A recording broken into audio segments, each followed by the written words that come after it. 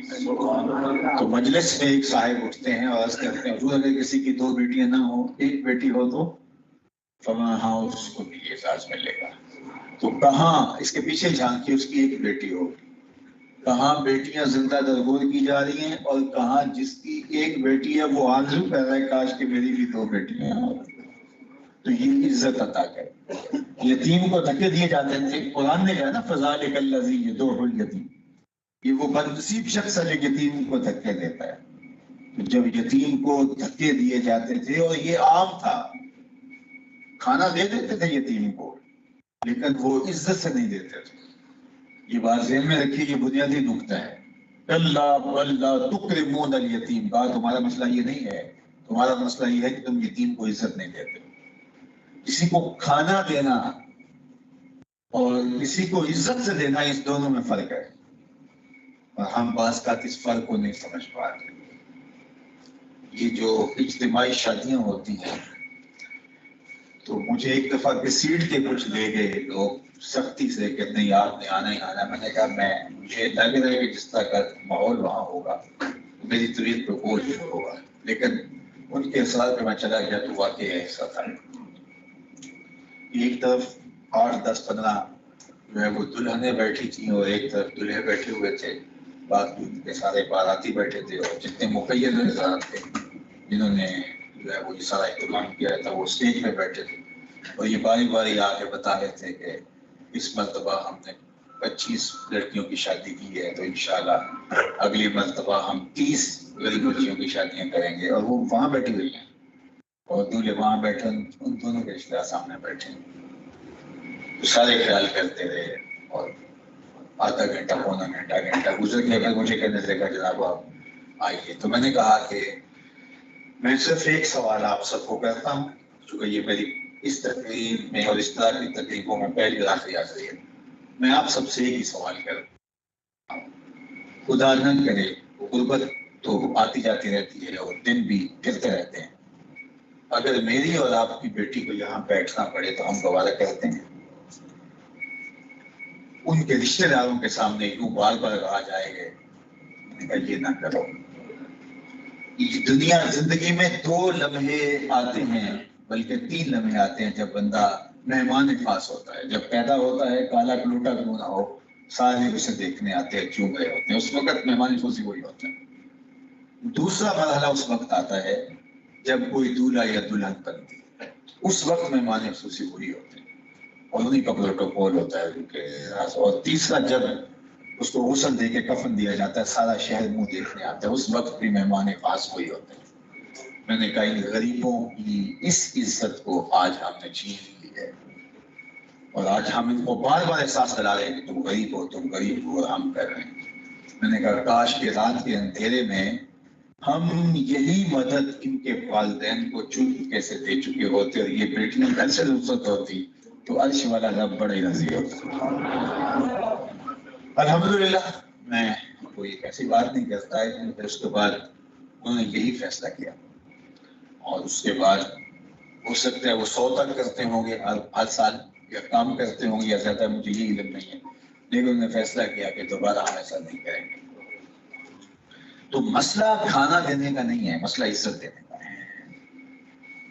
بچا ہوا کھانا باہر پھینکنے کی بجائے کسی باہر مانگنے والے کو دے دو, یا کسی مدرسے میں بھیج دو, یا بانٹ دو, وہ کوئی بات نہیں ہے.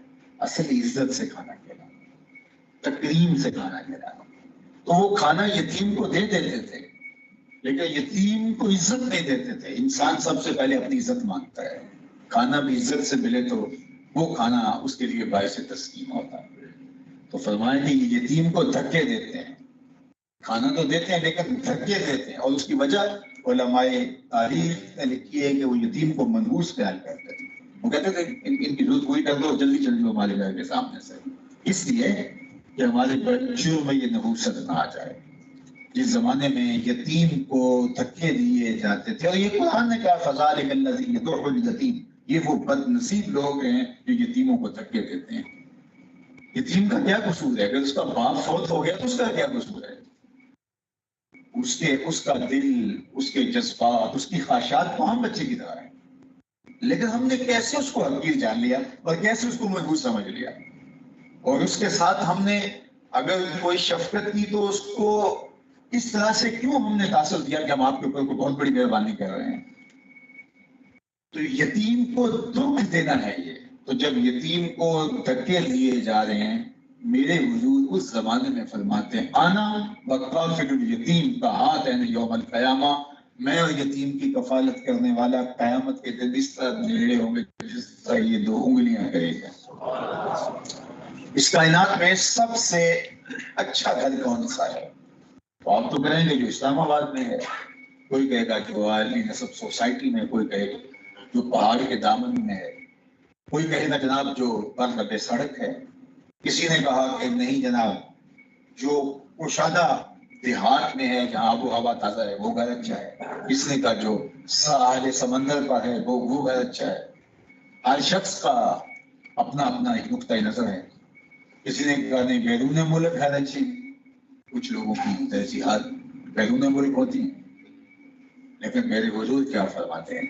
اس کائنات میں سب سے اچھا گھر وہ ہے جس میں یتیم رہتا ہو اور اس کی عزت بھی ہوتی ہے، چاہے وہ 2 مرلے کا جھونپڑا ہے. یتیم رہتا ہو اور اس کی وہاں عزت بھی ہو، تذلیل ہو کے نہ رہ رہا ہو، تذلیل نہ ہوتی ہے، ذلیل ہو کے نہ رہ رہا ہو. اللہ اکبر. ہمارے دین نے تو ہمیں یہاں تک کا سبق دیا کہ جب بچے اکٹھے کھیل رہے ہوں، تمہارا بچہ بھی ان بچوں میں کھیل رہا ہو اور تم نے اپنے بچے کو بلانا ہو تو اس کو آواز دے کے بیٹا کہہ کے نہ پکارنا، اس کا نام لے کے آواز دینا. اس کو بیٹا کہہ کے پکارنے میں کیا حرج ہے؟ ہمارا بیٹا ہی تو ہے. کہا نہیں، ہو سکتا ہے کھیلنے والوں میں کوئی یتیم بھی کھیل رہا ہو، اور جب تم اپنے بیٹے کو بیٹا کہہ کے پکارو گے تو اس کو اپنا باپ یاد آ جائے گا. بیوہ کے سامنے اپنی بیوی سے ملاطفت کرنے سے روکا ہے. اللہ اکبر. غریب کے سامنے اپنی دولت کی نمائش کرنے سے روکا ہے. بلکہ میں نے تو کہیں پڑھا ہے کہ غریبوں میں بیٹھ کے ہاتھ چمرے کی باتیں سنانے سے بھی روکا ہے کہ جو ہے وہ بے چین ہو جائیں گے اور بار بار آپ سنائیں گے. سفر کر کے آئے ہیں اور آپ آگے غریبوں میں بیٹھ کر اس کی کہانیاں سناتے ہیں تو ان کو بے چینی ہو. بلکہ حضور نے تو فرمایا اپنے گوشت کی خوشبو سے غریب ہمسائے کو تکلیف نہ دو. یا تو تھوڑا سا پانی زیادہ ڈال لو اور شوربہ تھوڑا سا پانی زیادہ ڈال لو، شوربے کی پیالی ہمسایوں کے گھر بھی بھیج دو. اگر ایسا نہیں کر سکتے تو ایسے زاویے میں پکاؤ کہ غریب کے بچے سو چکے یا ان تک خوشبو نہ پہنچے. کیونکہ اگر وہ ضد کر بیٹھے تو بلکتے بچوں کے آنسو کون پہنچے گا؟ دوپہر کو سلا دیتی ہے وہ بچوں کو اس ڈر سے گلی میں پھر کھلونے بیچنے والا نہ آ جائے.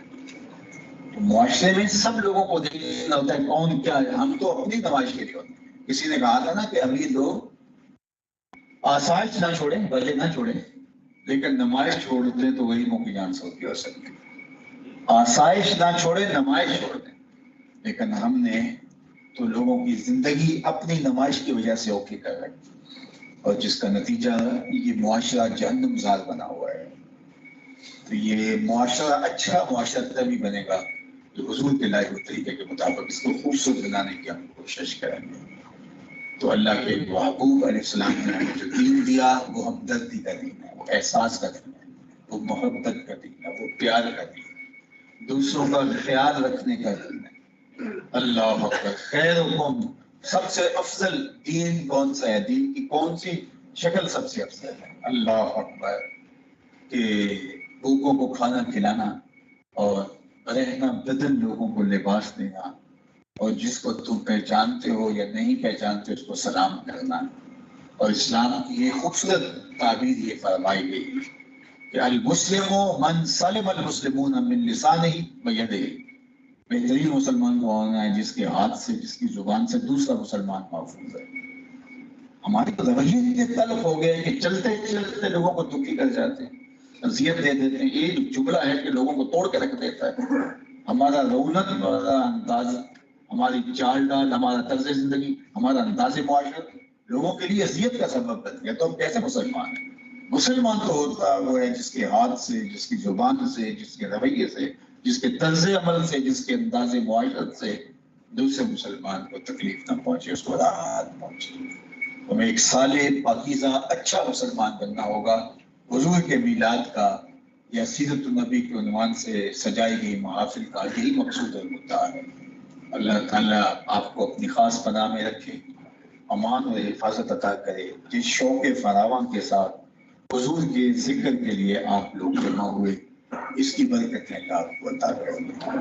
میں بار دیگر اپنے منتظمین کا، صدر مجلس کا شکر گزار ہوں کہ اللہ تعالیٰ جل شانہ نے آپ کو یہ توفیق دی اور آپ کے بہانے سے اتنے لوگوں تک وہاں پہنچانے میں جو ہے وہ کامیاب ہوا۔ میری آرزو ہے کہ جو کہا ہے اللہ دلوں میں اتار دے، ہم سب کو اپنے محبوب کی سچی غلامی عطا کرے۔ یہ تھوڑی سی زندگی ہے، تھوڑی سی، یہ ٹوٹ کے بکھر جانے والا خواب ہے، ختم ہو جانے والی زندگی، اصل زندگی آخرت کی ہے۔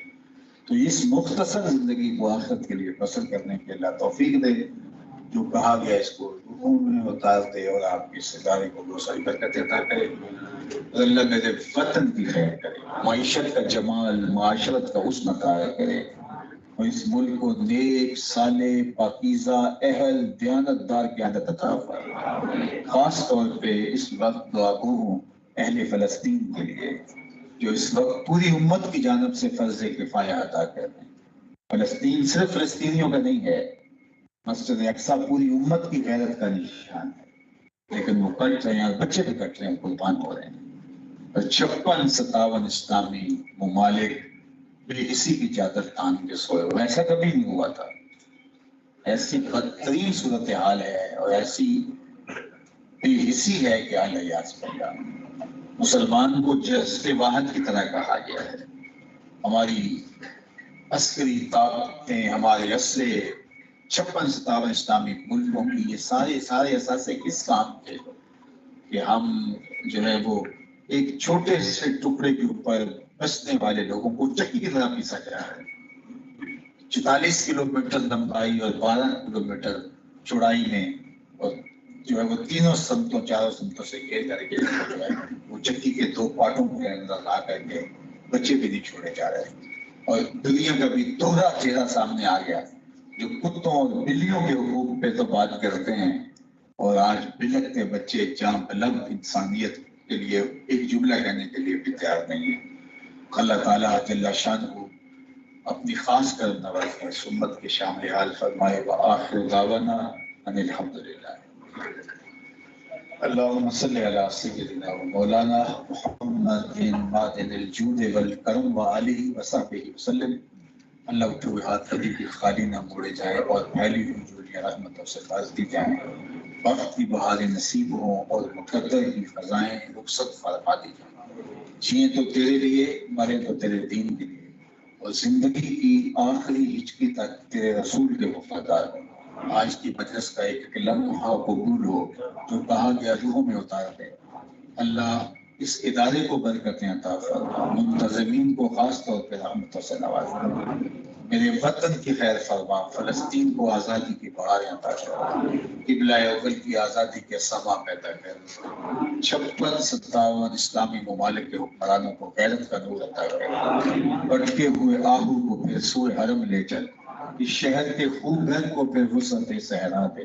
میں بلبل نالا ہوں اس اجڑے گلستان کا، تاثیر کا سائل ہوں محتاج کو داتا دے۔ اللہم اعز الاسلام والمسلمین، اللہم اعز الاسلام والمسلمین، وصلی اللہ تعالی علی نبی۔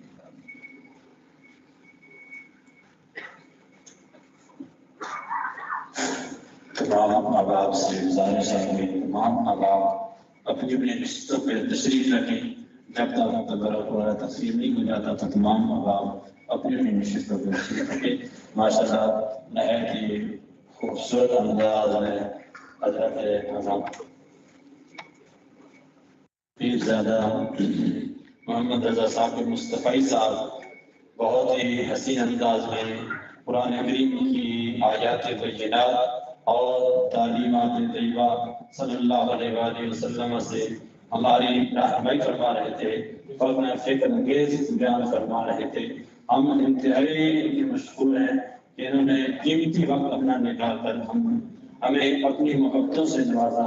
اللہ تعالیٰ کی بندہ اقدس میں دعا ہے کہ خالق کائنات تا دیر کا سایہ ہمارے سر پر قائم و دائم فرمائے۔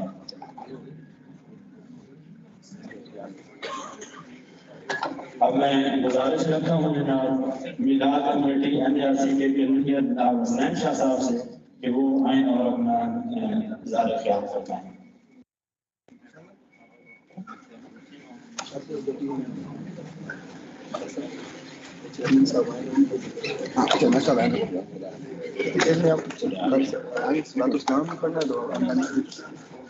ان الحمد والشکر للہ رب العالمین والصلاۃ والسلام علی سید الانبیاء والمرسلین۔ الحمدللہ چیئرمین صاحب بھی آؤٹ آف کنٹری سے تشریف لائے ہیں۔ میں سب سے پہلے اپنے میلاد کمیٹی اور NRC سارے ساتھیوں کا شکر گزار ہوں، اور سب سے بڑھ کر حضرت علامہ پیرزادہ ثاقب رضا مصطفی صاحب کا کہ حضرت صاحب ہمارے سارے ساتھی کوئی 3-4 سال سے اس کوشش میں تھے اور ان سب کی خواہش تھی، آپ نے ان کی خواہش پوری کی، اللہ تعالیٰ آپ کو مزید عزت سے نوازے۔ اب میں چیئرمین صاحب سے ریکویسٹ کروں گا کہ وہ آئیں اور حضرت صاحب کو شکریہ ادا کریں۔